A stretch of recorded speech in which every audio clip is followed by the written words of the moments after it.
కర్నూలు జిల్లాలో భూ సమస్యలు ఇబ్బడి ముప్పడిగా పెరిగిపోతున్నాయి.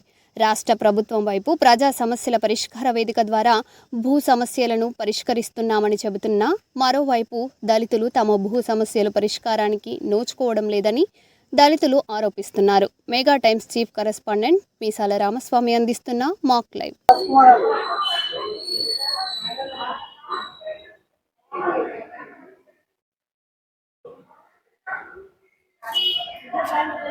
దళితుల ఐక్యత, దళితుల ఐక్యత, దళితుల భూములను ప్రభుత్వం వెంటనే పరిష్కరించాలి. దళిత భూములపై సమస్యలను వెంటనే పరిష్కరించాలి. ప్రభుత్వ చర్యలు వెంటనే సమస్యలను పరిష్కరించాలని జాతీయ ఎస్సీ ఎస్టీ ఐక్య సంస్థ పూర్తి డిమాండ్ చేసింది. గౌరవ జిల్లా కలెక్టర్ గారు, ఆంధ్రప్రదేశ్ రాష్ట్ర ఎస్సీ కమిషన్ చైర్మన్ గారు జోహర్ గారు, వారి కమిటీ జిల్లాలో ఎక్కడ చూసినా భూ సమస్యలు అనేది తలెత్తుతున్నాయి. ఓవైపు రాష్ట్ర ప్రభుత్వం ఏమో భూ సమస్యకు పరిష్కారానికి చర్యలు తీసుకుంటున్నామంటున్నారు. మరి అలాంటి అధికారులే ఓవైపు రైతులవి అలాగే దళితులవి భూములు తీసుకొని ఇబ్బందులకు గురి చేస్తున్నట్టు మన మధ్యన బాధితులు ఉన్నారు. నంద్యాల చెక్ పోస్ట్ ప్రాంతంలో ఉన్న మీ భూమి ఏ సమస్య ఎందుకమ్మా? మేము 154 సర్వే నంబర్ సార్ మాది. అయితే మేము 2005లో కొన్నాము. డాక్యుమెంట్, అడంగల్, పాస్బుక్ అన్నీ ఉన్నాయి మాకి. అయినా ఇన్నేళ్ల తర్వాత హుసేన్ అనే వ్యక్తి ఆయన భార్య ల్యాండ్ లేకొచ్చి దౌర్జన్యంగా మేము ఆక్వై చేసుకుంటాము, మాది భూమి ముస్లిమ్స్ది అని గొడవలు చేస్తున్నారు. మమ్మల్ని వస్తే చంపుతామంటున్నారు. మేము దళితులము, మేము పొవ్వాకు మొక్కజొన్న అన్ని సాగు కూడా చేసుకున్నాము చాలా ఏండ్లు.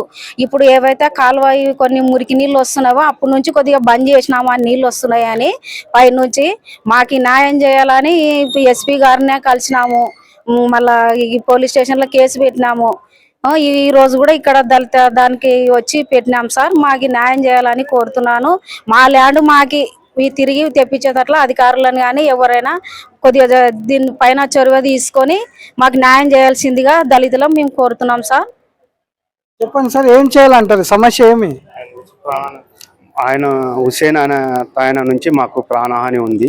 ప్రతిదీ సమస్య సృష్టిస్తున్నాడు, మత కలహాలని రెచ్చగొడుతున్నాడు. మేము దళితులమైనందుకు వాళ్ళు మేము ముస్లిమ్స్, మాది ఇక్కడ మా నమాజ్ చేస్తే తీరుతాము అని చెప్పి మమ్మల్ని బెదిరియడము చేయడము మాకు భయభ్రాంతులు కల్పిస్తున్నారు. వాళ్ళ భార్య ముంతాజ్ బేగము, హుసేను వాళ్ళ మీద గట్టి చర్యలు తీసుకొని మా ల్యాండ్ మాకు ఇబ్బంది లేకుండా కాపాడి మాకు హ్యాండ్ ఓవర్ చేస్తారని అధికారులని కోరుకుంటున్నాము. అట్లాగే ఇదే కాదు, ఆయన 162 కానీ కబ్జాలు చేసి అమ్ముకొని అన్నీ చేసుకున్నారు ఆయన హుసేన్ అనే ఆయన. అదేవిధంగా వాళ్ళతో పాటు మమ్మల్ని బెదిరియడం అని జరుగుతుంది. ఇప్పటి నుంచి కాదు, మేము 2005 నుంచి మేము సాగులో ఉన్నాము. ఆ సాగులో ఉండకుంటూ మేము అన్ని పాస్బుక్లు, టైటిల్ ఇల్లు, ఆర్వారు, అడంగల్, వండి అన్నీ ఉన్నాయి మాకు. అధికారుల ద్వారానే మేము ఇది చేసినాం. ఇప్పుడు మళ్ళీ ఆ అధికారులకు మాకు విన్నవించుకుంటున్నాము. ఎస్పీ గారికి లెటర్ కానీ ఇచ్చాము, ఎస్పీ గారికి ఇచ్చాము, ఎంఆర్ఓ గారికి ఇచ్చాము, ఆర్డీఓ గారికి ఇచ్చాము, కలెక్టర్ గారికి ఇచ్చాము. ఇంతకుముందే అది మీదే లేండి, మీరే సాగు చేసుకోండి అంటే మేము సాగులో ఉన్నాము అప్పటి నుంచి. ఇప్పుడు మాకు చాలా ఇబ్బందులు పెడుతున్నారు. ఎట్లా మీరు ల్యాండ్ లేకొస్తారో చంపు పాడేస్తాము అని చెప్పి మాకు బెదిరియడము, అట్లా ఇబ్బందులు గురి చేస్తున్నారు. దయచేసి మాకు అధికారులు మాకు ల్యాండ్ దళితులమైన మాకు న్యాయం చేయగలుగుతారని కోరుకుంటున్నాం సార్. మరి ఓరకల్లులో ఇలాంటి భూమి ఉంది సమస్య. మరి మన మధ్యన రాజ్ కుమార్ గారు ఉన్నారు. సార్ చెప్పండి సార్, అసలుకి ఎందుకు ఈ భూ సమస్య ఇలా తలెత్తుంది? ఈరోజు ఎకర భూమి ₹1 కోటి ఉన్నటువంటిది, 2 కోట్లు ఉన్నటువంటిది ప్రభుత్వం అభివృద్ధి పేరుతో 19 లక్షలు 20 లక్షలు ఇచ్చి దళితుల నోటికాడి కూడు లాగేస్తుంది. 3 తరాలు తాతలు, వారి పిల్లలు, వారి పిల్లల పిల్లలు 3 తరాలుగా జీవించేటువంటి వ్యక్తులకి అభివృద్ధి పేరుతో మొత్తం హబ్బు అని చెప్పేసి ఇప్పటి నుండి అక్కడ ఒక ఫ్యాక్టరీ లేదు, ఒక ప్రాజెక్ట్ లేదు, ఒక డెవలప్మెంట్ లేదన్నట్లు దానిలోని ఒక మండలంలో కనీసం ఒక 5,000 10,000 ఎకరాల భూములని సేకరించారు. మరి సేకరించినటువంటి భూముల ప్రభుత్వంలో ఉన్నటువంటి అధికారులు నిర్లక్ష్య వైఖరి, కొంతమంది బినామీలను పెట్టుకొని అప్పుడు ఇప్పుడు అనకుండా ప్రభుత్వ అధికారులు కొందరు దాని మీద నిఘా విభాగం ఏర్పాటు చేయాల్సినటువంటి బాధ్యత గౌరవ జిల్లా కలెక్టర్ గారి మీద, జాయింట్ కలెక్టర్ గారి మీద, ఆర్డీఓ గారి మీద ఉంది. ఎందుకనంటే నష్టపరిహారం ఇచ్చి చేతులు దులుపుకుంటే మిగతా పేద బలహీన వర్గాల ప్రజల భూములని కాపాడి కనీసం వారికి రాబోయే తరాలు దాని మీద ఆధారపడి జీవించే బతుకుతారు ఉండాలి. ఇప్పుడు ఫ్యాక్టరీలు ప్రాజెక్టులు కడతామంటారా, మరి ఫ్యాక్టరీలలో ఎంతమందికి ఉద్యోగాలు ఇచ్చినారు?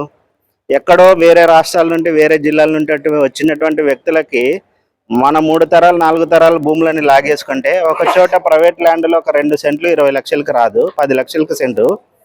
ఇప్పుడు ఎకరా భూమిని 20 లక్షలు తీసుకొని ప్రజలకు అన్యాయం చేస్తున్నారంటే చాలా బాధాకరమైనటువంటి విషయం.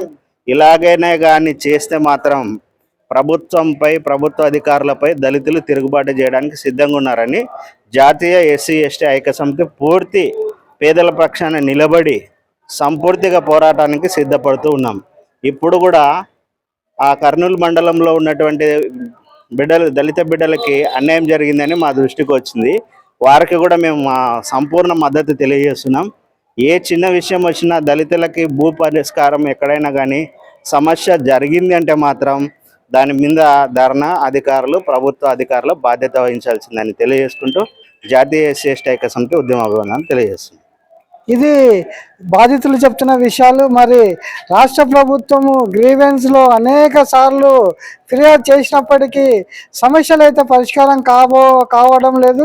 మరి ఇప్పటికైనా రాష్ట్ర ప్రభుత్వము ఇలాంటి బాధితుల భూ సమస్యను పరిష్కరించే విధంగా చర్యలు తీసుకోవాలని చెప్పేసి కోరుతున్నారు.